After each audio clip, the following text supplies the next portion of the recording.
Leadership is often misunderstood. It is assumed to come from authority, from position, from control.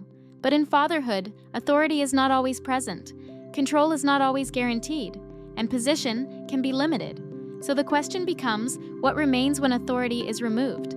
Because leadership that depends on control is not leadership, it is condition. And conditions change.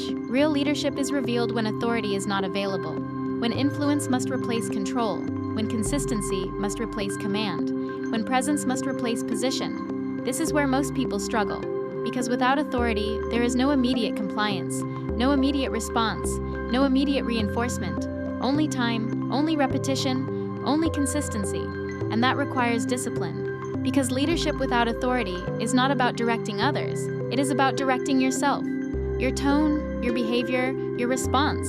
It is about maintaining structure when structure is not enforced, because children do not follow authority alone. They respond to stability.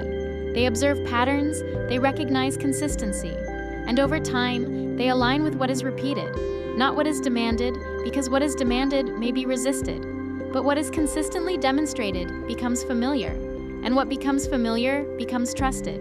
This is where influence is built, not through force, not through reaction, but through discipline, through presence that does not fluctuate, through communication that does not escalate, through behavior that does not shift based on circumstance.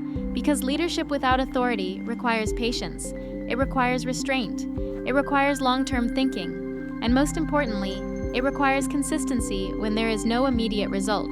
Reclaiming fatherhood is not about control, it is about influence.